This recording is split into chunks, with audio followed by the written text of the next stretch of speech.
The music from the club was still echoing in her voice when she shouted it. If you don't like it, Meryl, divorce me. She was standing outside the Uber, one heel already broken, her eyeliner smudged like war paint.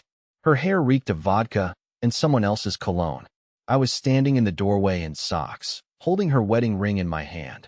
Not because she took it off, but because I'd found it on the bathroom floor next to an unopened pregnancy test.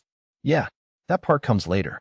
3 minutes before she got out of that Uber and screamed her ultimatum into the night, she had texted me a photo of herself at Midnight Thirst, that ridiculous new rooftop nightclub where half the city's divorces are conceived. She was wrapped around some guy with platinum hair and a tattoo of a crying baby on his neck. Her caption? Relax, babe. It's just dancing. 3 minutes after she yelled at me to divorce her, she was pounding on the front door like her life depended on it. Because I didn't argue. I didn't text back. I didn't even stay. I just replied to her photo with one of my own. Not of me. Not of another woman. Just an open drawer. A very specific drawer. And the single item inside it that blew everything wide open. She thought she had secrets. But she didn't realize I had access. I didn't follow her. I didn't shout. I didn't even slam the door when I left. Just locked it quietly behind me and walked out into the night like a ghost who'd finally decided to stop haunting his own home. But inside, I was on fire. My ears were ringing with her words. If you don't like it, divorce me. Not said in pain. Not said in desperation.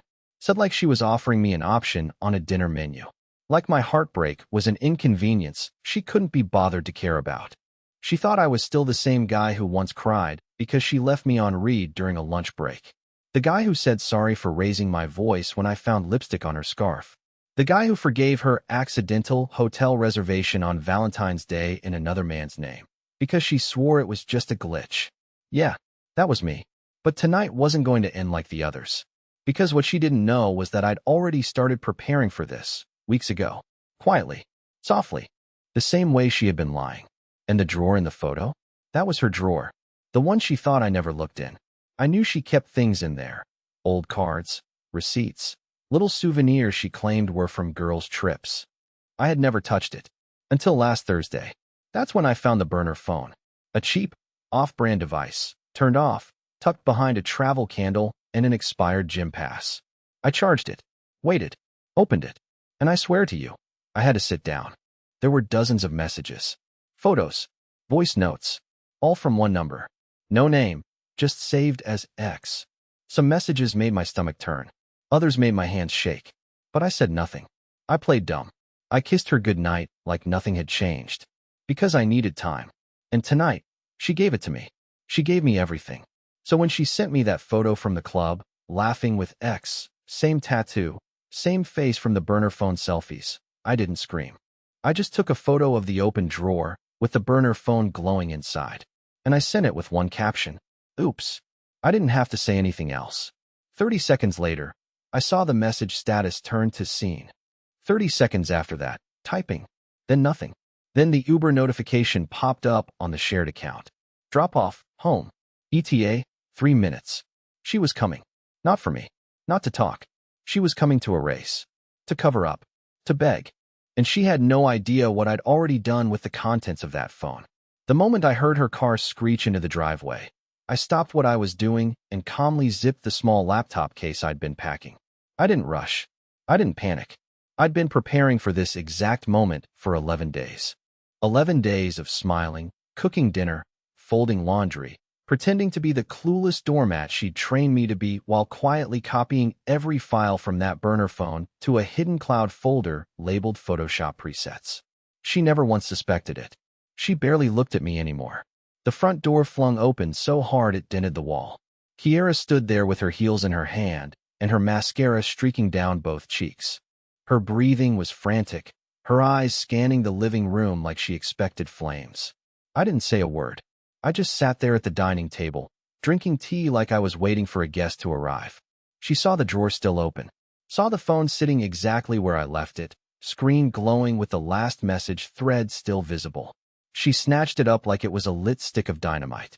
"What did you do, Meryl?" she hissed, voice trembling between fury and fear. I tilted my head. "You told me to divorce you. That was a joke. I was drunk. I didn't mean." She stopped herself, realizing how weak it sounded. Where's the phone sim? Where's the card? Tell me you didn't open it. I smiled, and that's when she knew. I don't think I've ever seen her afraid before. She always had the upper hand. Always controlled the tone, the timing, the truth. But not tonight. You think I just found it today? I asked softly. Kiera, I've had that thing backed up for over a week. You know what else I found? Screenshots of your little getaway last month. Guess who booked the hotel? It wasn't Dahlia. Her face went pale. She opened her mouth, but nothing came out. And here's the best part. I added, standing slowly, placing the teacup down. I didn't send anything to your mother. Not yet. Didn't email your job either. But that cloud folder? It's real. And it's shared. She lunged toward me, grabbing my arm, voice now full panic. Please, Meryl. Please. You don't understand. It wasn't like that. He was just, look, I made mistakes, okay? But if you love me, you won't ruin my life over one. One what? I snapped, finally breaking my calm. One night? 1 year?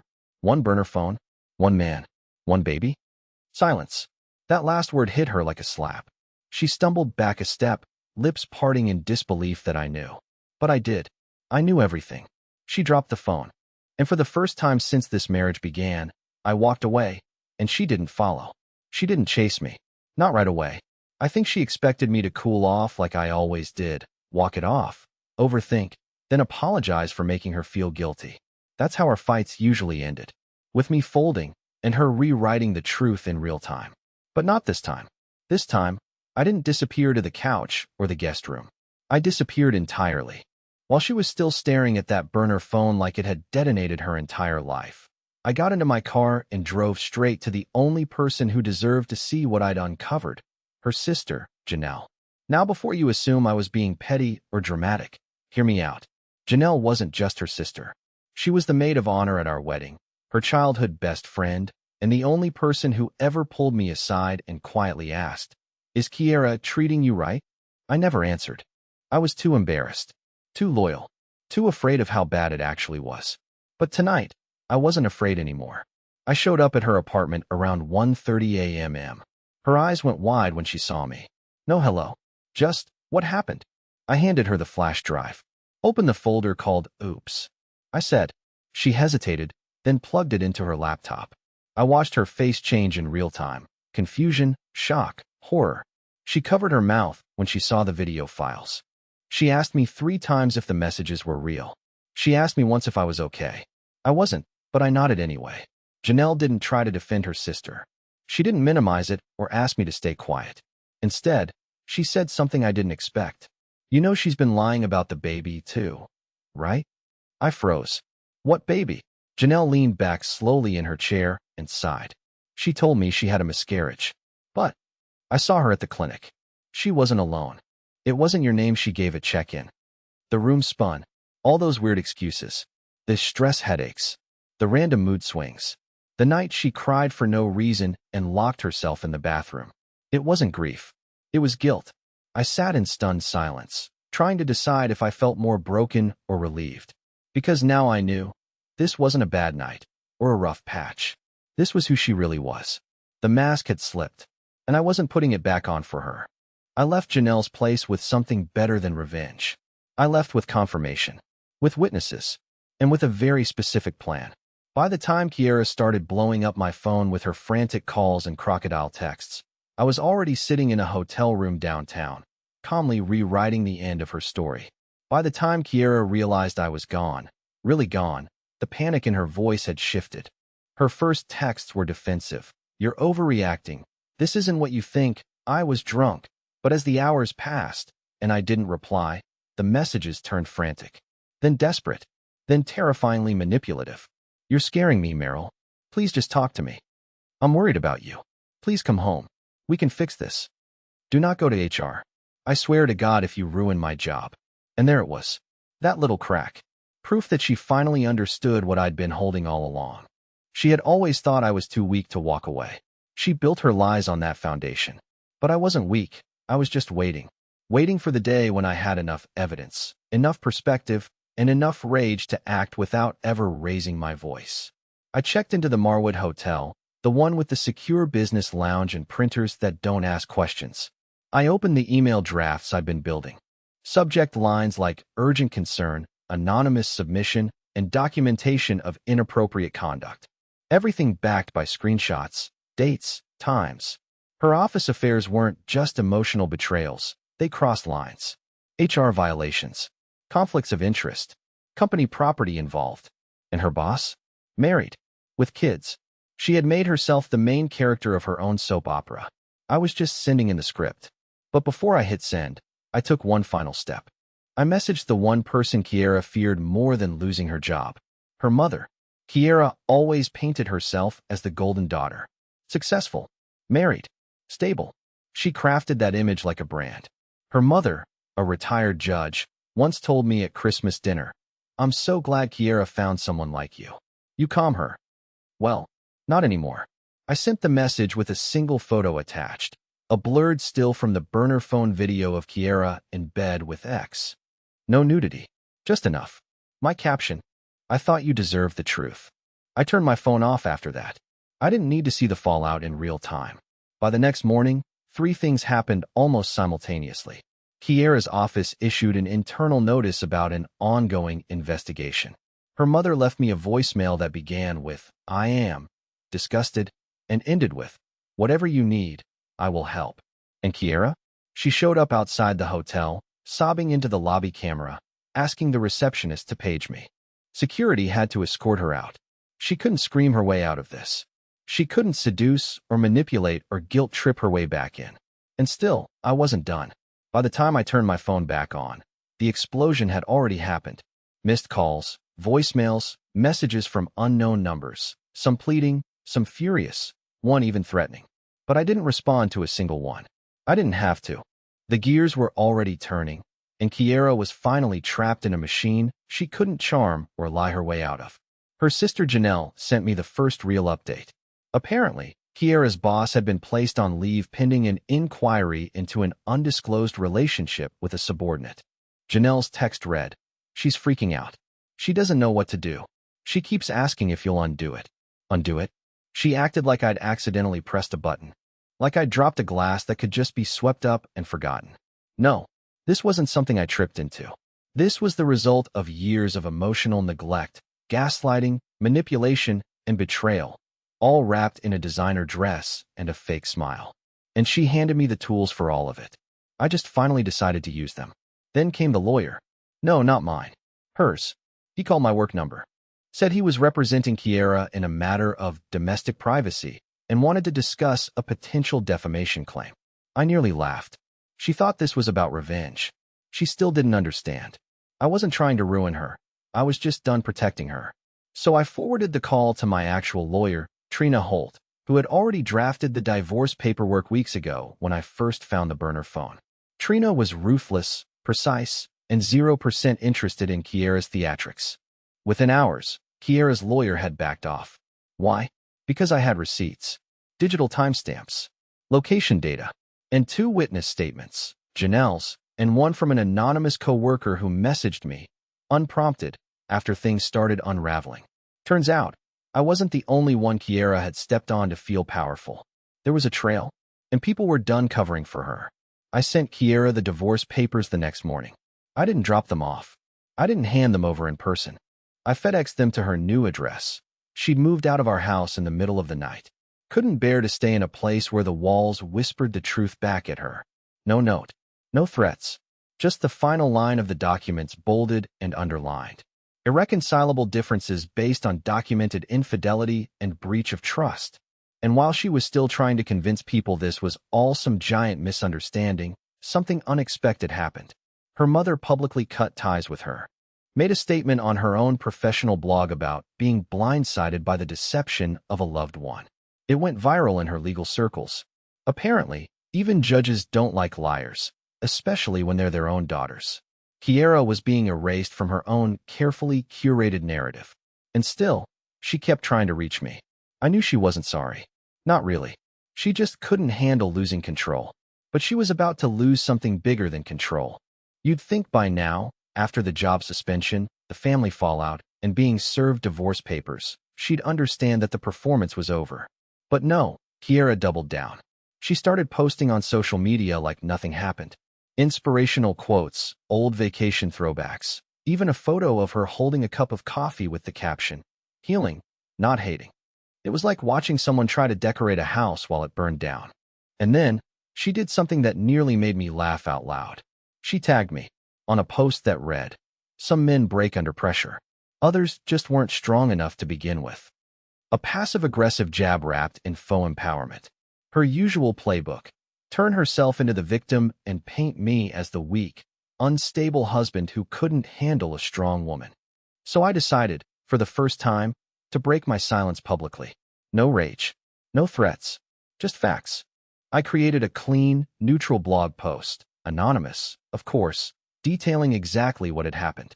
Dates, receipts, screenshots, all redacted for privacy, of course, YouTube safe. I blurred faces, hid names, but told the story from start to finish.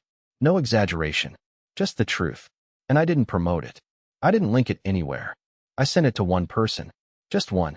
A former co-worker of Kiera's, someone she had thrown under the bus during a department reshuffle last year. Someone with a massive LinkedIn following and a long memory. That person reposted the blog with the caption, "So, turns out karma," writes in full paragraphs. It blew up. Quietly at first. But people talk. People connect dots. And it didn't take long before someone cross-referenced the tattoos mentioned in the story with a certain HR-suspended executive. Kiera called me from a new number at 2:17 a.m. I didn't answer. She texted, "What the hell did you do?" I responded with one line, "Nothing you didn't already do to yourself." The fallout was instant. Her ex, the guy from the burner phone, deleted his accounts. His wife posted a cryptic story about trust being harder to rebuild than it is to destroy. His kids? Apparently they saw everything. Someone sent me a screenshot of a family member publicly commenting, "Disgusted. Don't contact us again." And Kiera? She finally stopped posting. But not before she sent me one last email. Not an apology. Not even an admission. Just a single sentence. "I didn't think you had it in you." She was right. Neither did I. But here's the thing. Betrayal doesn't just change the relationship. It changes the betrayed. It sharpens something dull. It turns a whimper into a weapon. And Kiera? She taught me that. By trying to destroy me, she helped me rebuild myself. Without her, after that last email, she went quiet. No more late-night calls. No more fake apologies. No more twisted justifications wrapped in pity. Just silence. And for the first time in years, I realized how peaceful silence could be when it wasn't being used against me. I stayed in that hotel for another week. Not because I needed to hide, but because I needed space to remember who I was without her. I started waking up early. I went for walks without checking my phone every 10 seconds. I called my brother in Oregon, someone I hadn't really spoken to since our wedding, and told him everything. We laughed. Not bitterly. Just with the kind of clarity that comes when you finally stop lying to yourself. Eventually, I went back to the house. Not to stay, just to pack what mattered. There wasn't much. Some clothes. A few books. My grandfather's watch. I left her the furniture, the paintings, even the coffee machine she once swore she couldn't live without. Let her sit in the silence she created. Let her stare at the walls she once decorated with her curated little lies. I signed the divorce papers. No contest. She didn't fight it. I think she knew by then that I was done playing the version of me she thought she could break whenever it suited her. I moved into a small apartment above a bookstore. The owner is this older guy named Wes who gives me free coffee in exchange for tech help. I work remotely now, freelance mostly. Less stress. More peace. I even started journaling again, something I used to do before I got married and forgot what my own voice sounded like. A few weeks ago, I met someone new. And no, this isn't some cheesy "she saved me" ending. I saved myself. But she's kind. She listens. She doesn't flinch when I talk about what I've been through.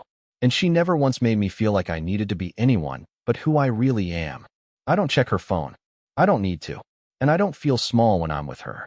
I feel seen. Kiera is just a chapter now. One that taught me a lesson I'll never forget. That loving someone doesn't mean tolerating their destruction of you. That being the nice guy doesn't mean you have to be the quiet one. And that sometimes the strongest thing you can do is walk away with your dignity while they stand frozen in the ruins of what they thought they controlled. To anyone out there being made to feel like you're too sensitive, too jealous, too small to matter. Listen to me. You're not. You're just waiting to remember how powerful you really are.